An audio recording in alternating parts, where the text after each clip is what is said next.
Hi, thanks for joining us this week on Checkered Flag. I'm David Tapp. It should be a terrific program. Stick around in the next 60 minutes as we serve up the very best of 3 and 4-wheel action. To start proceedings, highlights in round 3 of the Clean Team Sidecar Super Prix. Before the meeting, I caught up with several of the stars. Well, Rick, this would be a round you're looking forward to. Obviously, a track that you've participated in sidecar racing a fair bit at. We're looking forward to tonight, especially after last week. We ended on a high note last week, and we had a bit of trouble and worked our way through it, and slowly got the setup right. How gruelling has the tour been so far? Plenty of kilometres travelled. The kilometres is the killer for us. We're normally travelling 1 to 2 hours to a race meeting. So, yeah, it's a big change for us. Doing sidecar racing the world of good, though, the tournament? Oh, look, I think it's the best thing that could happen to sidecar racing in Australia. Well, Glenn, you started in the best possible fashion with a win at Bacchus Marsh last Saturday night at the exhibition ground. Once again, one of the fast boys until it all went wrong for you. Yeah, it was a bit unfortunate, Dave. We came across with very well prepared this year with a couple of fresh engines, and unfortunately we had a faulty part in our engine and it went bang at the most crucial time, as always. So, we just got to forget about that, get on with tonight's job. We've got another 3 rounds after this, so we're still running equal third on points now. I think there's only 6 points the deficit between us and the leader, and I don't think that's unretrievable, so we're going to go out and give it our best shot and see how it all ends up at the end of the series. You're taking your bike down to line up for the Grand Parade now. At this stage of the meeting, what goes through your mind? Are you a nervous type? No, I try to keep pretty level-headed because sometimes butterflies and nerves can make you make the wrong decisions. I'm still running in an engine. It's untried, it's brand new.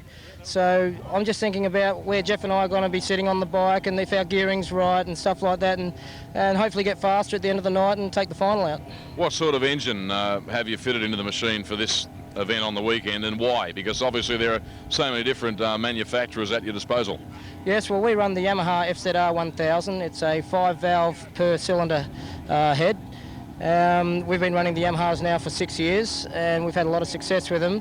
All our bikes are built to have Yamahas put in them. We can't fit any other type of engine in the bike because it is purpose-built for the Yamaha. So we've had a lot of success to it, so I think we'll stick to what we know.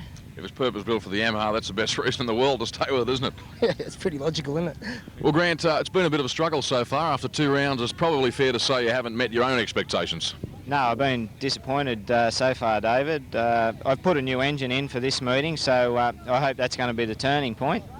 So we'll see how we go tonight. Has it been tougher than you thought? Oh, I knew it was going to be tough. I've raced most of these bikes before, and it's always a hard meeting.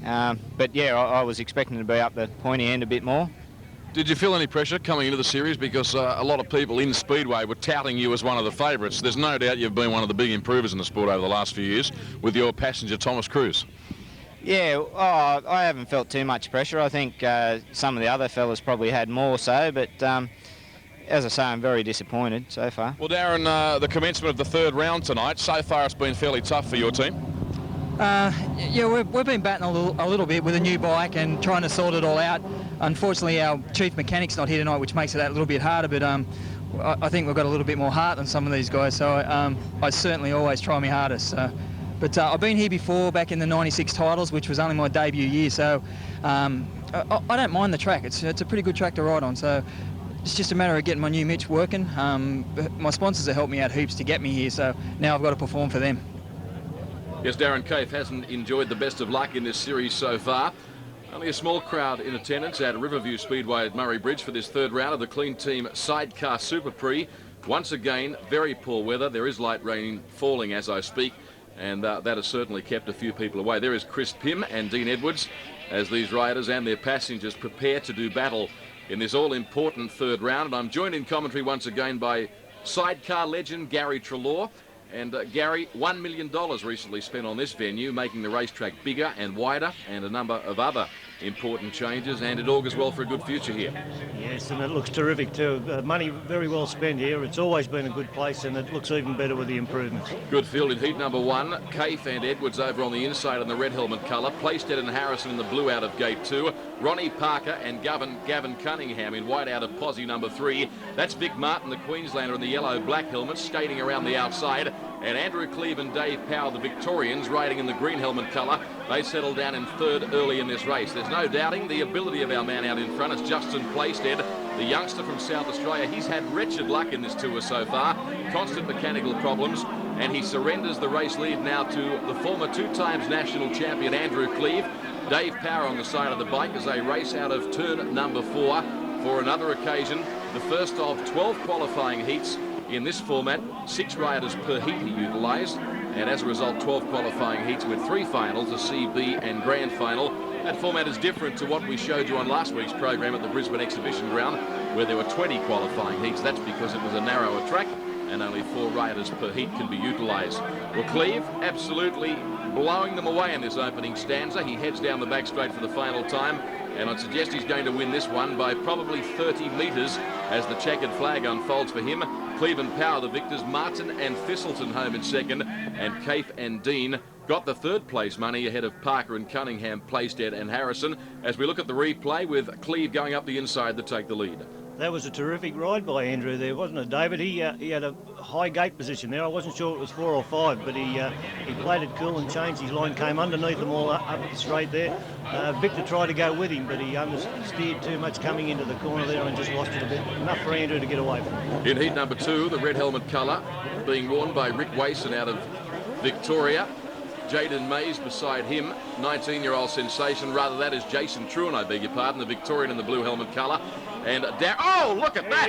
Bottrell up and over big time. The bike has bogged in, and his passenger Nixon goes flying through the night sky here at Murray Bridge. That's a spectacular way for this race to start. I hope they're okay. That was very nasty, wasn't it? I don't know what happened there. It might have been a bit heavy in the first corner there, and it looked like it just dug in a bit.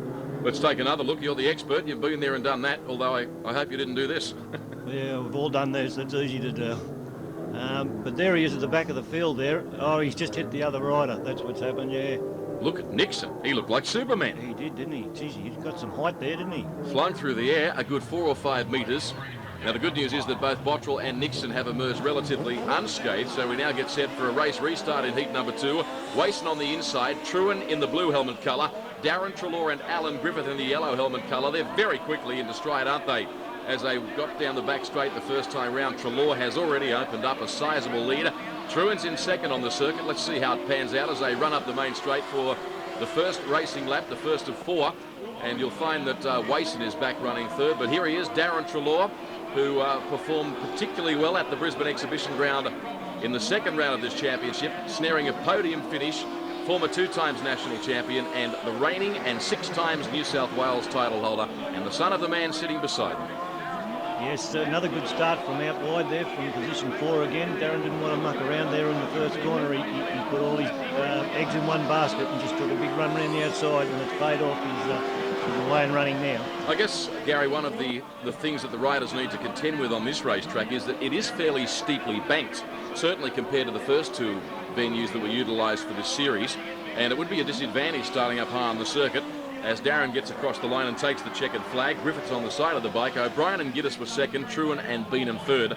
But obviously that is an issue, the starting gate on the outside. Yeah, because sidecars just want to run right all the time. As soon as you back off, they'll turn right all the time. So if you don't get drive right from the very outset there, you'll run downfield and run into everyone else, and they'll get very cranky with you.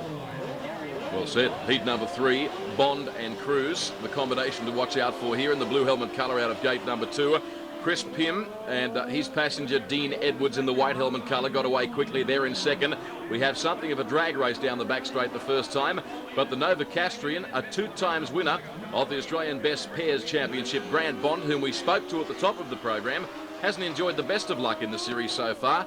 A new engine in the bike for tonight, and perhaps that's what the doctor ordered. Pym is second on the racetrack at the moment, and third is Jaden Mays and Jabin Underhill, the young Mildura riders. They're 19 years of age and superstars of the future for mine. This is more like Grant Bond that we know. He's been lacking a bit in those first 2 meetings, but this is the sort of thing that he does best, and maybe it is the new engine, but he's certainly in his stride now. He's a quality rider, no doubt about it. Here he comes now, Grant Bond, out of Newcastle, across the start-finish line. Yellow flag on display, 1 lap of the Riverview venue to run. Chris Pym better shake it up there too, because young Mays is really pressuring him here. He's a good talent, Mays, off turn 4, and Grant Bond is going to emerge a comfortable race winner here. 5 qualifying points, very close for second and third. Pym did last to get the 4 points in second place, whilst Mays picking up 3 points for his trouble in third. Now heat number 4, another crack field. many national champions involved in this series. O'Brien and Giddis starting out of gate number 3 in the white helmet colour. Treloar and Griffith in the blue helmet colour out of gate number 2. And Martin and Thistleton in the red on the inside. They are all former national champions. As the tapes fly, it was Treloar that got the best start. He anticipated that beautifully. Very quickly, Vic Martin moves up onto the inside and slams the door firmly shut in the face of the other riders. And that's going to force Glenn O'Brien to race around the outside, if indeed he can. I guess there's some loose dirt on the racetrack. They run the risk of getting filled in. Their visibility can be hampered on a track like this. Yeah, the 3 top men here, you can see the quality here, can't you? They're all... there's nothing in between these guys. They'll run it right to the finish, the whole 3 of them. Graphic on the bottom of your screen a couple of seconds ago, reminding you, if you may have just joined our telecast today, we have sprint cars and speed cars from Sydney's Parramatta Raceway coming up later on today's program. And in commentary for that, I'll be joined for the first time on Checkered Flag by former driver Colin Farr. There's a problem here. Red lights on. That is because it's Kaif, I think you'll find. We'll get a shot of it now for you. It is Kaif and his passenger Edwards. They've blown a rear tyre, which is unusual. All these sidecars using a controlled tyre, the Barham Mitas SW18 compound. So subsequently we come back for a full race restart in heat number 4. We do it all over again. So Martin and Treloar getting close together. Look at Darren, he didn't get the best start that time. He was bumped out of it. And it's Glenn O'Brien and Vic Martin. Martin on the inside, O'Brien, the West Australian, on the outside. And here they come scorching through turns 3 and 4 at the end of the first racing lap. Martin drifts up track. That enables O'Brien on the inside to slingshot up. And has he got the lead? Maybe not, because Martin fights back on the outside. It's O'Brien and Giddis, the West Aussie combo, who won the opening round of this championship at Western Auto Raceway Bacchus Marsh a few weeks ago. They take the race lead, and Gary, they're going to be hard to stop from there. Oh, yes. Look at that dirt. Geez, that's hard when you get in dirt like that. That really hurts, that dirt. And you get filled in. You've got to be good at letting go of the handlebars one hand and changing your goggles, because oh, look at that. Yeah, that shot gave us a good example of what you're talking about. The visibility factor 0. Meantime, O'Brien, Giddis, his passenger, vastly experienced. In fact, combined with the great Dennis Nash to win several national championships. Now he's working with Glenn O'Brien, and they take the victory aboard the classic hire Project Demolition bike. And a good performance by them, with Martin and Thistleton in second, and Treloar and Griffiths finishing in third. Another look at the action. Yeah, it's very heavy dirt there, isn't it? You can see, in that slow motion shot there, you can really see the suspensions on the front of these bikes working hard. And 1,045 cc's, 180 horsepower being produced by these bikes, and that was beautiful speedway by Glenn O'Brien. The Clean Team Radiator Coolant Sidecar Super Prix. You're watching highlights of round 3, Riverview Speedway at Murray Bridge in South Australia. Riverview's a hard word to say when you're talking too fast. It is. Thanks for your support, mate. Yeah. It's heat 5 now. And that was Lyndon Males, the Tasmanians, getting plenty of air under the front wheel when the tapes flew. Andrew Cleve and Dave Power down the back straight first time, waiting for them to sort themselves out.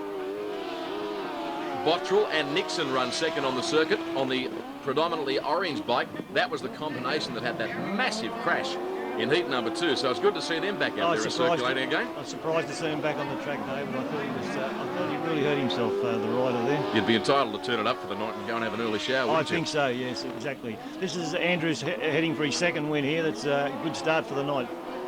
He is a great rider, Cleve, and obviously Power, a superb passenger. He knows exactly where to position his body weight, anticipates what the racetrack is doing superbly. But Cleve's record is there for all to see. He's been one of the greats of this sport over the last decade or so. A very good team, 2 excellent bikes from which to choose. They have a Yamaha engine, a Suzuki engine, and they're going to get this one very easily. He likes this sort of track, Andrew. I think in the interview from the last meeting, he said he likes them a bit heavy and a bit rough. Cleve and Power the victors, Bottrell and Nixon second, Moon and Hughes were third. And a DNF for Lyndon Males, who we saw have that spectacular wheel stand at the start of the event. There's Andrew Cleve and Dave Power. They've been national champions on 2 occasions. They've won everything in Australian sidecar racing and are proving to be very competitive in this series as we get about midway through this 3rd round of the championship. Heat 6, Once again, another good field. Bond and Cruz in the yellow helmet colour, starting out of gate 5. Mays and Underhill, the Victorians in the blue helmet colour. They run third on the circuit. And you'll find the riders in the red helmet colour, Ronnie Parker and Gavin Cunningham out of South Australia. Look at this. Oh, look, there's trouble. Dodgem cars. Oh, they're gone. Mays' passenger, Jabin Underhill, has fallen off. I'll have to stop it. Surely there won't be any exclusions there, though. That would be described as just bunching, racing incident. Another look at it. Yeah, he's just really dug in there and was just stopped him, slowed him so much that the following ones just hit him. He just had nowhere to go. So Parker and Cunningham, gate 1. Mays and Underhill, gate 2. Waston and Walsh, gate 3. Bond and Cruz out of 4. And Playstead and Harrison in gate number 5, the green helmet colour. That's what Grant Bond needed, that restart. He surges to the race lead. Look at Playstead up high on the track. This is like the charge of the Light Brigade. As they head down the back straight, there's more fender leaning happening. We nearly had it all over again. It was nearly an exact replay. They are different, these blokes. I've got to be careful what I say. You used to do it. Race leader. It's not disturbing Grant Bond. He's out and running, and he's just gone. No, won't catch. Oh, what's happening there? Another red flag, and that's because Parker and Cunningham have had a coming together with those riders currently on screen, Mays and Underhill. As we get set for another restart, Parker and Cunningham have been excluded by the referee. So Mays gets the opportunity to start nearest to the pole line on this occasion, and Grant Bond's got to do it all over again. He's led the previous 2 attempts at running this race. This time it's the 19-year-old Mildura sensation, Jaden Mays, is the race leader, and Bondy's going to have to do it from the back. Look at him getting filled in. He can't see a thing. He can't, no. 2 times in a row, and now he's got to do it all over again, and I don't think he's going to do it this time. Mays has really got the job in front of him here, and he's handling it well. I guess we should explain to the uninitiated, whilst we watch Jaden Mays negotiate this circuit, all the riders and passengers do wear reels of tear-offs on their helmets to help alleviate this visibility problem. But I don't think you can ever anticipate exactly how many you need. You just saw the passenger then as he went up the back straight there just take his right hand up and change his goggles, and that's the usual place they change them as they go up the straights. So 1 lap to run for Jaden Mays and Jabin Underhill. Look at him moving about on the side of the bike, Underhill. It's all about anticipation and timing, not to mention enormous strength. Track's a little on the rough side, so they're working fairly hard at it. Mays and Underhill the victors, Bond and Cruz second, Playstead and Harrison third. We'll take a break on Checkered Flag. Stay with us, back shortly.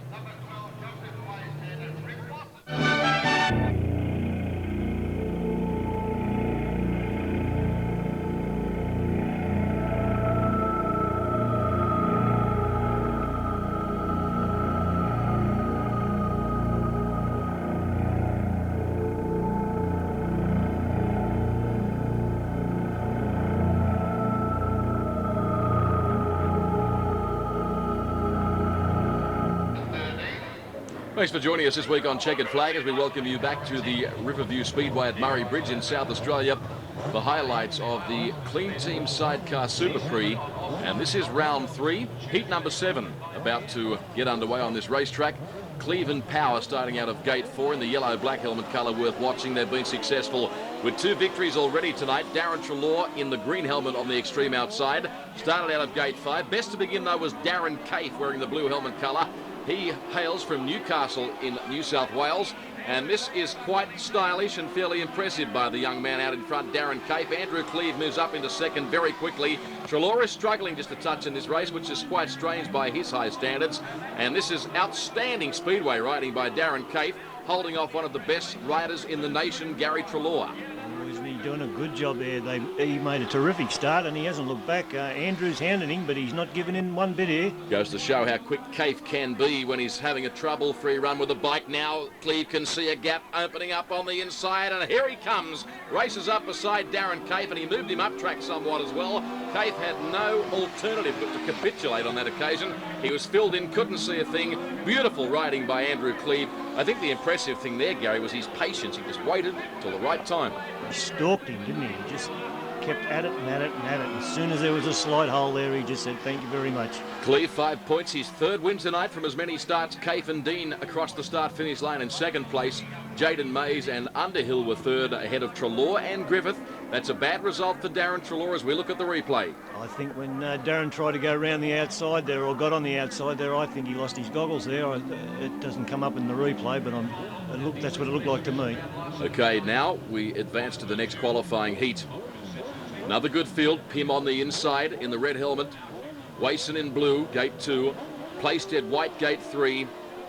And we have, in fact, on the racetrack for the first time, no, it is Bottrell, I beg your pardon, Bottrell's at the back in the yellow helmet colour. I thought it might have been the other reserve, Mick Headland, but he hasn't got a start in this particular race. It's Vic Martin, the 1998 national champion, with Rob Thistleton on the side of the machine. He's your race leader in the green helmet colour. A reminder later on today's program, stay with the sprint cars and speed car action coming your way from Sydney's Parramatta Raceway, and I'll be joined by expert commentator Colin Farr for all the action there. Speaking of action, there's a fair bit of it further back in the field here as we see Thistleton on the side of Vic Martin's bike, the Gold Coast motorcycle recce entry, heading down the back straight. They've got a very big lead here. Did another good start he's very strong out of the start, Victor. Not only does he win the jump, but he powers hard to the corner. He just keeps accelerating. That is Gary Moon running second, another former national champion, and his passenger Chris Hughes on the side of the bike. I inadvertently said it was Rick Wason earlier. That's because they're riding Wason's spare bike, so I apologise for that. But there's no doubt Martin is going to come up with a very easy victory here. Thistleton was second. Thistleton on the side of the bike doing a good job. Moon and Hughes were second. Bottrell and Nixon third. Then Pim and Edwards and Playstead and Harrison. That was heat number 8. Now it's heat 9. Bond and Cruz, inside line, red helmet colour. O'Brien and Gitters, blue helmet colour, gate number 2. Lind and Males, white helmet, gate 3. Parker, Cunningham, light green helmet, gate 4. And on the extreme outside, this time for sure, is Wason and his passenger Walsh. Pretty nasty first corner there. Plenty of leaning on one another. Good race early in proceedings, though. There's the West Australian flyer, Glenn O'Brien. Oh, there's the hand up. Yeah, there's a problem. No, he's going again. He's right. You thought he had a problem, but from his point of view, that was not the case, and he's happy about that. He's grinning like a carpet snake in a foul house, in fact. Big gap between first and second, as that shot graphically illustrates. O'Brien sweeping through turns 3 and 4. Jeff Giddis on the side of the bike. Big winner at the opening round of this championship at Bacchus Marsh a few weekends ago. Has had some bike problems since. He's been quick but not reliable. Let's hope, for his sake anyway, that is not the case tonight. The unreliability factor, I mean. Off turn 4. Gee, they're really opening up a huge break here over Grant Bond and Thomas Cruz. Inside the last racing lap now. Yellow flag on display. Further back in the pack is Lind and Males. The Tasmanians, they run third on the circuit. Oh, the leader's gone. O'Brien, I talked about the unreliability factor. It's happened again, and Bond's going to come up with the 5 points. Oh, you wouldn't believe it, would you? Miraculous victory for Bond. I was just going to say how good Glenn was going, because that's a new engine, and this is what they call running it in. They only started it up this afternoon, and that's what's happened. Gee, I've put the mocker on them big time, haven't I? So it was Bond and Cruz, Lyndon Males, O'Brien and Giddis, the top 3 there for you. Now the C final for the bottom qualifiers in the field tonight. They won't advance beyond this point. It's Wason and Walsh on the inside in red, Kaith, blue out of gate number 2. Then it's Lyndon Males, the Tasmanians in white out of gate 3. Parker and Cunningham in yellow, gate 4. And Playstead and Harrison in the green helmet colour. They started out of gate number 5. It's Darren Kaith once again showing he's got some pace. Now, I should mention he has a new passenger on for this race. It's Don Morris, the veteran South Australian. That's because his regular passenger broke his ankle earlier tonight. I refer to James Dean. So it's been a very ordinary night for that team. Perhaps Kaith can make amends here, Gary. Yes, I hope so for his sake too. But he's getting chased very hard there by Dion Lind, and I don't think he'll give up easily either. No, Lind finishes runner-up in the opening round at Bacchus Marsh. He has had some really inconsistent runs since then. There's no doubt about his pace, Dion Lind, the Tasmanian. That's him in the centre of your screen, white helmet colour, chasing Darren Kaith. Big gap further back then to Ronnie Parker, the South Australian, with Gavin Cunningham on the side of the bike. There's no doubt Kaith's going to have a change of fortune here and emerge a very deserving winner in the C finale here tonight at Riverview Speedway, Murray Bridge. Off turn 4 for the final time. That's a big win. Kaith and Morris, the victors. Lyndon Males second. Parker Cunningham third. Then Playstead and Harrison. Wason and Walsh. Yes, well, Darren Kaith's had a lot of trouble in the first couple of meetings, hasn't he? And that'll make him put a bit of a smile on his face anyway. Here's a very important race. It's the B final Vic Martin and Rob Thistleton start on the inside in the red helmet colour. Chris Pym and Edwards in blue from 2. O'Brien and Giddis in white from 3. Moon and Hughes in yellow from 4. And on the extreme outside, you'll find wearing the green helmet colour is Headland and Nice, the reserves. I alluded to them earlier today. Now, the winner of this race advances to the grand final. Here's a drag race. O'Brien, the West Australian, on the inside. Martin on the outside gets relegated back to second. O'Brien's running up high on the circuit. Now Martin switches lines. They're putting on a very good show here. O'Brien on the outside of the racetrack now. Martin up on the inside. Gee, this is good speedway, isn't it? They're leaning on each other, but not really touching at this stage. So another change of lead. It's O'Brien up on the inside, Martin the outside. This is terrific speedway sidecar action. Have a look at this, will you, as they head down the back straight for another occasion. It's the West Australian O'Brien with Giddis on the side of the bike. Best race of the night so far, no doubt about it. That was terrific stuff, wasn't it, Gary? And O'Brien, if he can stay where he is, will go to the grand final tonight. Oh, that's classy riding from both riders there. I don't know how many times they passed each other. Must have been 3 or 4 times. But, geez, that was good stuff. Here's O'Brien. We saw him break down while leading a heat just a couple of minutes ago on the program. He wins the B final, and by virtue of that victory, goes to the grand final. O'Brien, Giddis, Martin, Thistleton, Moon and Hughes were 3rd, Headland and Nice were 4th, and Pym and Edwards. So O'Brien's been forced to qualify for the main event through the B final. Here's another look at it. Take us through it, Gary. Actually, through the misfortunes of some of the guys in the heats tonight, it's been like an A final, this B final, isn't it? Victor broke a chain while leading a race. That lost him some points, and Glenn, he done the ignition in, so he missed one heat there. So, you know, they've ended up in the B final, so it was always going to be a terrific race, this. And, gee, they didn't let us down one bit either. Magnificent stuff. Both terrific riders. Martin, the 1998 national title holder. Did you see Victor just go up the inside there? And as he was going up the inside, he let go of the handlebars and changed his goggles. That's confidence for you. I think it's insanity. Now it's the grand final, round 3, Clean Team Sidecar Super Prix. Grant Bond, Tom Cruise, red helmet colour inside.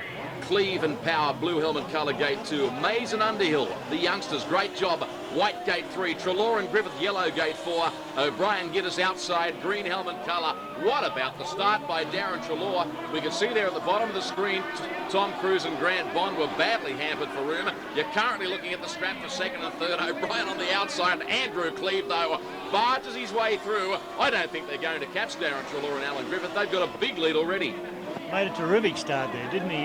Grant, I think, lifted the front wheel, and as he did, he got checked by somebody and it just put an edge up on the grass. But good luck to Darren. He's just gone, and Andrews pushed his way through underneath Glenn O'Brien, and I think that's the way they're going to finish. 20 points up for grabs here to the winner of this race. This event has turned out to be a foregone conclusion. Trelaw raced away when the tapes flew. It's a 5-lap journey, still a couple to run. Alan Griffith on the side of the bike. They've been together since 1985. My, isn't it showing? Totally in control down the back straight.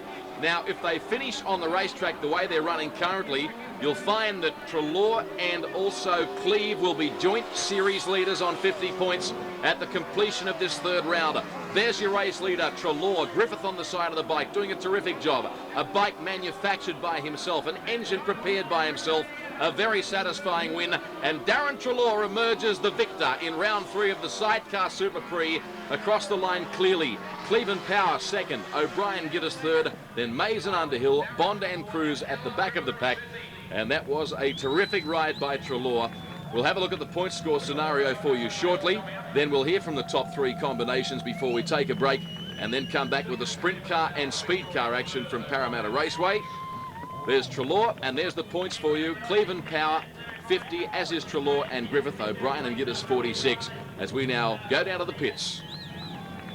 Well, Glenn, you had some bad luck tonight, but overcame all the hurdles to sneak onto the podium, and obviously you maintain a very good position in the series outright. Yes, we came here running equal 3rd, 6 points behind the leaders. We leave here tonight, nothing gained, nothing lost. What we did gain tonight was knowing that when we're in trouble as a team, when things are going bad, we're strong enough and we communicate enough to be able to get the thing up and running, get out there and still make the podium. So with everything running sweet in the next 3 rounds, hopefully we can keep making podiums and come up with a few more points and try and retract that 6-point buffer.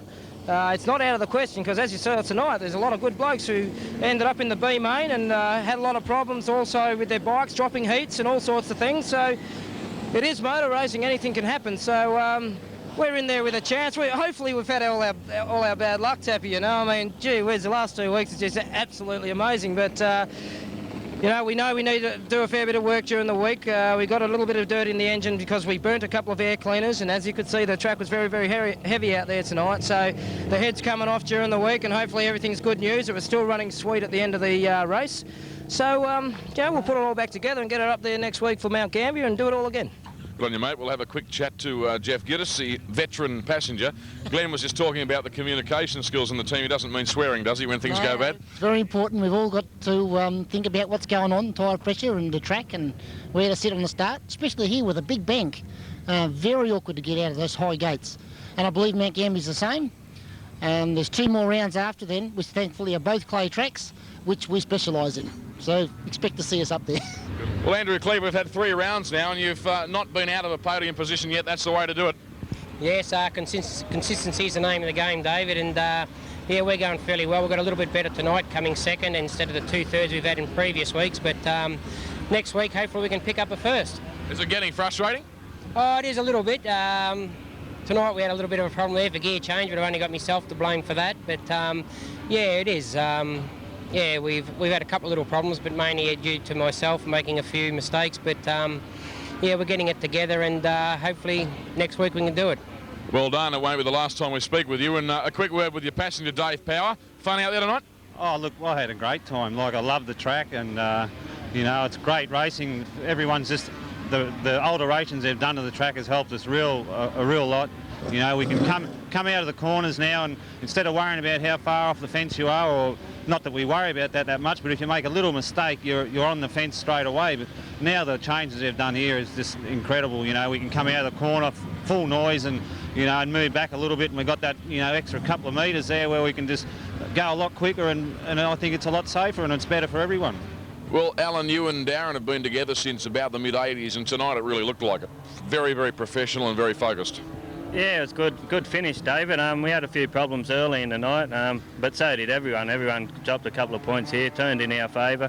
We got a good start in the final, and we just led from there. Once you get in the final with 4 other fast fellas, it's pretty well get out that start, and you're halfway home there, you know. There's been $1 million spent revamping this racetrack. Can you see the improvement as being a dramatic one?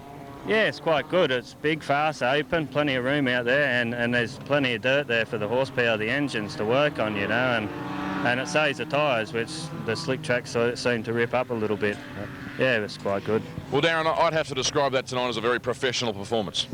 Yeah, I do too, because I won, so it's always professional when you win. It's a nice one to win, because the Aussie title is here this year, Easter weekend, and I've got everyone thinking, I think. Most certainly. Again, tonight, the competition and the standard of racing in this series was really shone through. A lot of good guys dropping points. Yeah, it was. I didn't see many races because I'm head down in the pits trying to sort out my own stuff. I didn't have a dream run through the heats, but I heard Glenn and Victor and Andrew had a bad run too. So, yeah, we all had a bit of a bad run, but when it comes to the final, as they say, the Bulls